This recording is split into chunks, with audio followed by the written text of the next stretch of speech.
Ya no este servicio civil de carrera, ya hemos agotado el tema hasta el cansancio de si debía llevarse o no a estas instancias, pero a final de cuentas el proceso está avanzando. El Instituto Nacional Electoral está peleando por los recursos para poder llevar a cabo una elección de este tamaño. No han logrado definir ni siquiera quién va a votar por qué cargos, porque pues obviamente no es igual que cualquier otra elección. Al contrario, es totalmente distinta. El Poder Judicial no está configurado en nombre de los distritos electorales, por ejemplo, y entonces pues hay que definir quién va a votar por qué, cuánto va a costar, cómo se va a llevar a cabo, quiénes van a poder participar. Se han establecido esta convocatoria de estos filtros para quienes aspiran a formar parte del Poder Judicial, y un nombre que ha sorprendido que esté en la lista es el de Roberto Gil Suárez. No por el tema de la preparación, al contrario, tiene un montón de especialidades en materia de derecho. El asunto es pues que es identificado con la corriente del Partido Acción Nacional, con la corriente calderonista, y ese es el tema que ha llamado la atención, el por qué está participando en este proceso. Él ha sido subsecretario de Gobierno de la Secretaría de Gobernación, fue diputado federal, participó incluso como candidato a las elecciones internas en el 2010 por la presidencia del Partido en el Partido Acción Nacional, fue secretario particular del expresidente Felipe Calderón, fue senador por el Partido Acción Nacional, insisto, experiencia de sobra, pero siempre vinculado al Partido Acción Nacional. Nos estamos enlazando con él para conocer sus razones. Roberto Gil, ¿cómo estás? Muy buenos días. Muy buenos días, Erika. Muchas gracias por la oportunidad de volver a saludarte y un saludo muy afectuoso a toda tu audiencia. Te agradezco que nos permitas conversar contigo. ¿Por qué decides participar en este proceso, Roberto? Primero, yo he sido muy crítico y lo seguiré siendo de la reforma judicial. Creo que no es la que necesita México, no resuelve los problemas de acceso a la justicia, de calidad en la prestación del servicio, no es lo que necesita esta institución para aumentar su eficacia en la pacificación de los conflictos, de las controversias que se suscitan en una sociedad plural. Creo, por el contrario, que va a traer consigo enormes implicaciones, muchos problemas. México será, si sale bien, el único país en el mundo, en la historia, que configura sus poderes judiciales, el federal y el local, a través del voto popular. Pero son las reglas del juego y de alguna manera tenemos que resolver un dilema. Dado que ya son las reglas del juego, fraudulentas o no fraudulentas, derivada de una sobrerepresentación, del voto de unos tránsfugas en el Senado, de que no se alcanzaron la votación de 8 ministros en la Corte para expulsarla, para invalidarla, sea cual sean las razones, son las reglas del juego. Y tenemos un dilema. Nos quedamos en nuestra casa, nos quedamos en las redes sociales simplemente lamentando lo que está pasando, previendo que esto pueda acabar en un desastre, o decidimos participar, dar la batalla, despertar la conciencia de los ciudadanos, mantener abierto el canal político de diálogo, el canal político de cambio, para precisamente desde esas reglas que nos parecen impertinentes poder cambiar esas reglas para tener un mejor sistema de justicia, pero también para desde dentro poder contener las implicaciones. Frente a un juez que se deje cooptar por el crimen organizado o por el dinero o por la movilización electoral del partido oficial, debe haber un magistrado dispuesto a defender la ley. Por cada magistrado cooptado por estos intereses, debe haber un ministro que pueda también revisar esas decisiones y hacer que prevalezca la Constitución y la ley. Esas son mis motivaciones. Yo no soy de los que creen que se van a resolver las cosas, los males de nuestro país, quedándonos en nuestras casas, sino que hay que participar. Provengo de una tradición política justamente que emprendió la larga travesía de la participación política para cambiar las reglas del juego democrático y poder tener alternancias y que pudieran los mexicanos decidir a sus gobiernos y también sacar a quienes fracasaron o fallaron en la confianza. Yo sí creo en la participación como el vehículo natural de los ciudadanos para cambiar lo que está mal. No creo en la abstención, no creo en que ya hay que dar todo por perdido y dejarles al partido mayoritario simplemente todos los espacios. Si no participamos, cada una de las togas judiciales de nuestro país van a ser sustituidas por un chaleco del partido oficial. Y esa es justamente la razón por la cual yo me he inscrito. Si es cierto esto de que los ciudadanos van a decidir, bueno, pues que los ciudadanos decidan si quieren un poder judicial plural o un poder judicial del color oficial. Pero a ver, dime una cosa, Roberto, porque a ver, lo decíamos en la presentación, tú eres licenciado en Derecho por el Instituto Instituto Tecnológico Autónomo de México, tienes una maestría en Derecho Constitucional por la Universidad Carlos III de Madrid, estás en vías, o no sé si ya tienes el doctorado, pero bueno, digamos la preparación y la experiencia además profesional, sin duda la tienes. Pero hay un apartado ahí en esta convocatoria que tiene que ver con una calificación moral de tu trayectoria. ¿De verdad crees que te van a dejar llegar o en algún momento de este filtro te van a decir, no, porque es calderonista? ¿Cuántas veces ha condenado, no solo Andrés Manuel López Obrador en el tiempo como presidente, sino ahora también Claudia Sheinbaum, al gobierno calderonista? ¿No crees que en esta parte te puedan dejar fuera de la jugada? Déjame responder dos cosas al respecto. Entonces, eso será la confirmación de que no es cierto, el pueblo decida, que el pueblo va a decidir quiénes son sus jueces y magistrados o sus ministros, que van a utilizar los filtros, muchos filtros. No solamente está el filtro de la calificación subjetiva de la fama pública, sino también el filtro de que para estar en la boleta te necesita aprobar la mayoría calificada de Morena en el Congreso, o necesitas la decisión unipersonal de la presidenta de la República, o bien una mayoría de 8 ministros en la Corte, de los cuales 3 tienen identificación con el partido oficial. No solamente son esas subjetividades en el proceso de convocatoria, sino que también al final los que estén en la boleta serán decisión discrecional de una mayoría preexistente. Pero eso no me define a mí y no nos define a todos los ciudadanos que queremos participar a pesar de que no compartimos las reglas. Los va a definir a ellos.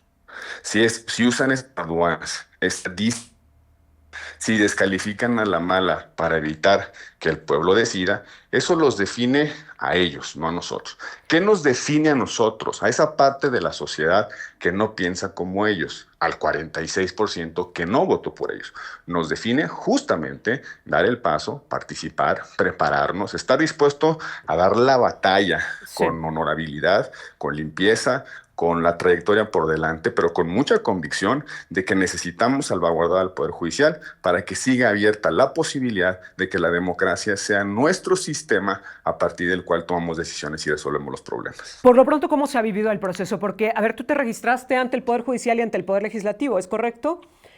Pero sí, 2 de los 3 comités, en efecto. De una convocatoria que parecía pues con muy baja respuesta, de pronto cuando cierra se abulta de una forma impresionante. 18,000. Y hoy se habla, no, 30,000. Se habla de una cantidad impresionante de aspirantes. ¿Cómo se ha vivido el proceso? 25,000 en los últimos 5 días. ¿Cómo se ha vivido el proceso? Es de 25,000 aspirantes. Es decir, mira, yo me inscribí, creo que tal y como lo anuncié una semana previa, que intenté ser de los primeros, me inscribí, creo que quedó registrado el segundo o el tercer día. Un sistema muy complejo, muy abigarrado, no le cabía nada en términos de las imágenes que te pedían subir. Por ejemplo, la convocatoria, para los que seguimos el sistema, nos pedía acreditar 5 años de ejercicio profesional. Y una de las opciones que te daban para acreditar esos 5 años es que subieras los recibos de honorarios.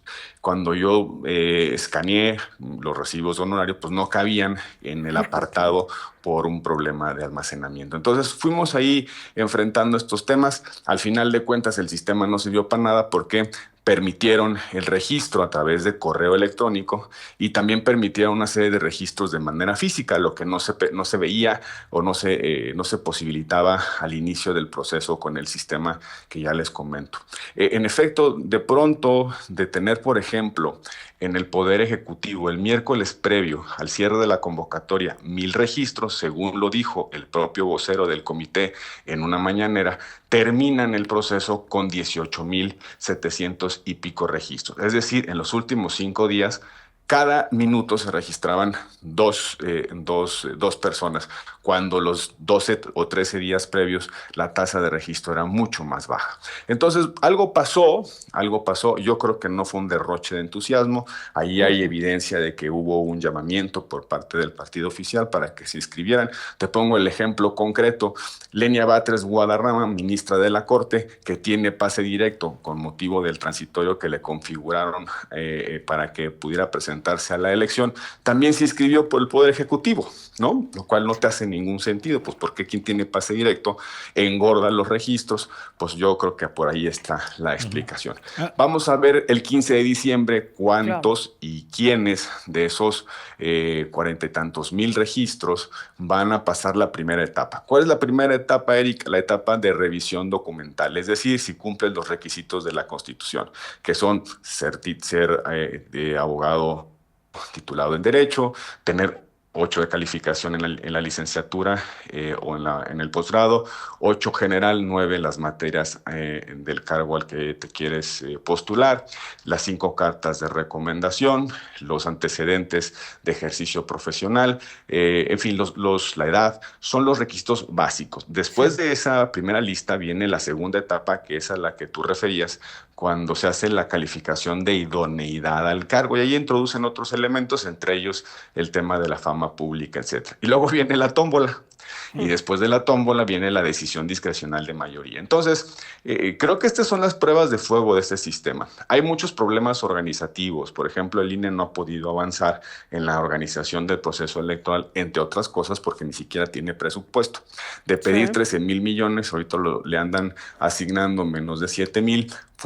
Supuestamente ese dinero van a venir de los fideicomisos que están pretendiendo extinguir en el Poder Judicial de la Federación, pero esos fideicomisos a su vez tienen un objeto específico, tienen un destino, que es prácticamente en algunos casos el pago de las pensiones y los beneficios del Poder Judicial, que todavía está en funcionamiento. Entonces ese dinero no se lo pueden llevar de la noche a la mañana, pues porque tiene una serie de reglas y hay derechos de por medio.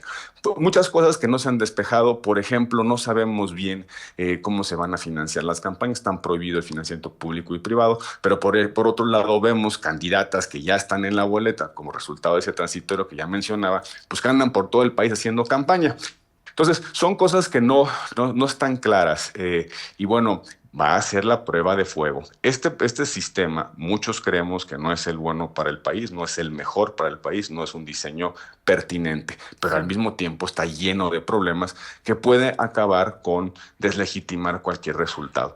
Queremos, yo por lo menos esa es mi decisión, participar para desde dentro correr la cortina y que la gente vea qué tipo de proceso es este y hacia dónde va. Pero a ver, dime una cosa, ¿realmente es una elección popular o se está engañando a la gente? Porque cuando, a ver, primero van a pasar este filtro de la documentación, luego el de la probidad, luego el de que los aprueben los poderes o los comités que se tienen establecidos, luego el de la tómbola, luego ya se va en elección popular. ¿Realmente estamos hablando de una elección popular o estamos dejando en la decisión del pueblo pues el último granito, ya nada más el último empujón para que puedan llegar al Poder Judicial? Antes incluso, permíteme resaltar el tema de que tienes que pasar por la decisión discrecional de la mayoría calificada. Sí.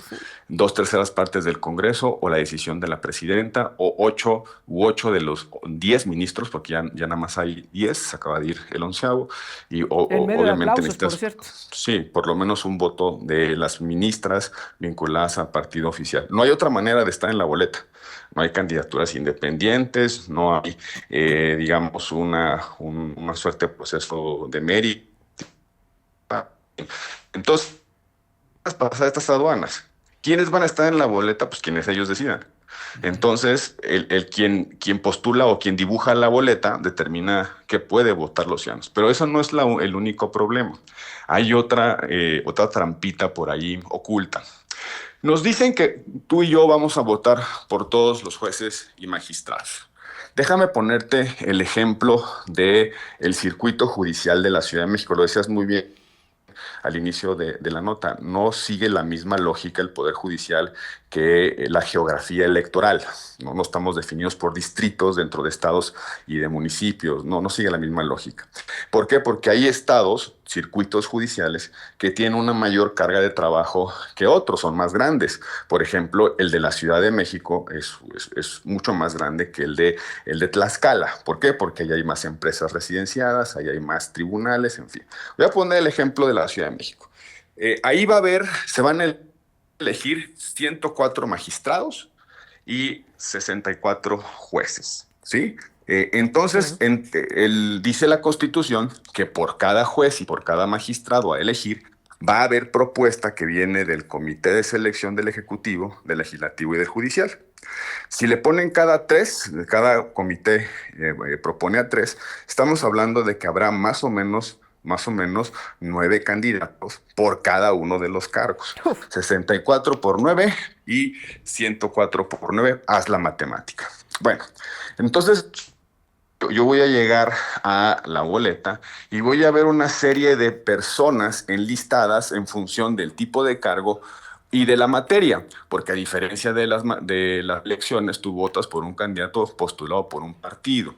Aquí hay jueces que se dedican a materia civil, a la materia administrativa, a la materia penal, a la materia laboral. Hay tribunales colegiados, hay tribunales de apelación, hay tribunales especializados. Entonces, digamos, un mundo de nombres, de candidatos, de materias y de especialización.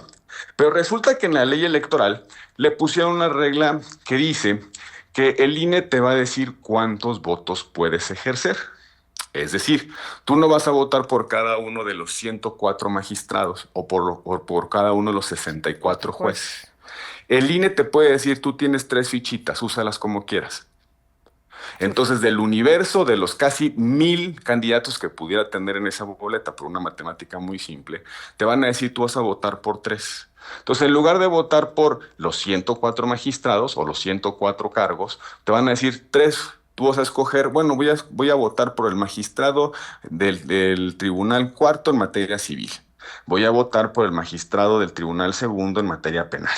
O por el Tribunal Colegiado en materia administrativa número 1. No es cierto entonces que vamos a votar por cada juez y por cada magistrado, como hoy votamos por cada diputado o por cada senador. Sí, 936 para magistrados tendríamos de candidatos y 576 para jueces. Imagínate nada más, va a ser una locura. Imagínate no puedo nada más pensar leer la como una boleta. Claro, ¿cómo van a hacer la boleta? Yo estoy intrigadísima. A ver, de ver Roberto, cómo va a quedar. pero hay un asunto, y quiero volver al que mencionaba Erika, que te decía, el de la probidad moral, el que tenga buena fama.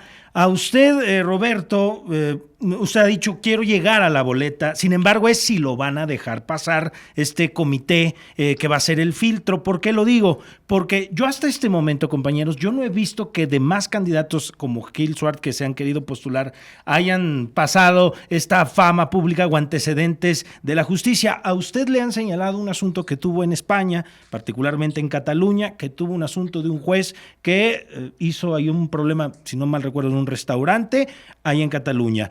Y yo quiero preguntarle en este sentido, ¿es eso que pudieran ponerle de probidad moral, que pudiera detenerle ese caminar hacia la boleta con este asunto de Cataluña, Roberto?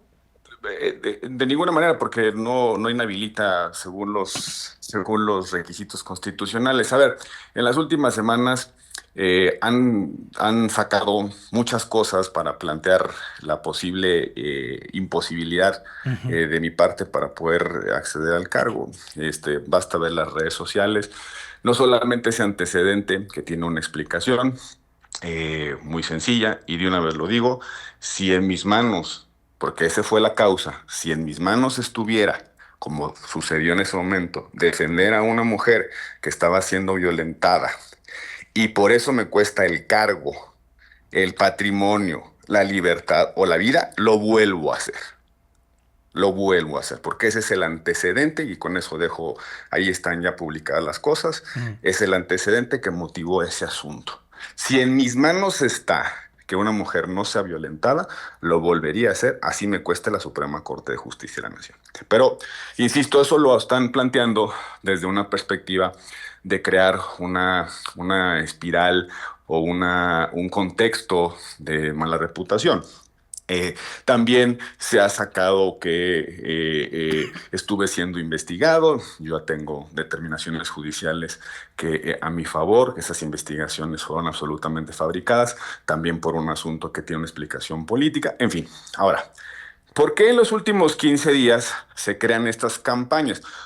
Y desde Morena sobre todo, Pues porque claro que les preocupa que alguien que no sea de ellos, que venga de la oposición, del 46% que no votaron por ellos, les quiera aguar la fiesta.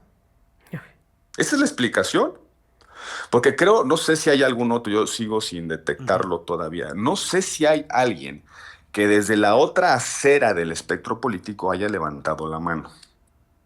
Yo siento que el camión de candidatos que quiere llegar de la mano de Morena está repleto, está lleno de candidatos. Donde no hay, por lo menos no muy claramente, candidatos que digan, yo pienso distinto. ¿Está Guillermo. fallando la oposición en esa parte, en decir, no, pues nosotros no nos inscribimos porque no estamos de acuerdo con el proceso? ¿Está fallando la oposición? ¿Están doblando las manos? Yo creo que hubo un problema de origen. La oposición tomó la decisión de no validar la reforma. Es decir, se apartó incluso del debate. No es que no hay que legitimar esto, mejor hay que hacerles el vacío. Y mientras tanto el problema avanzó.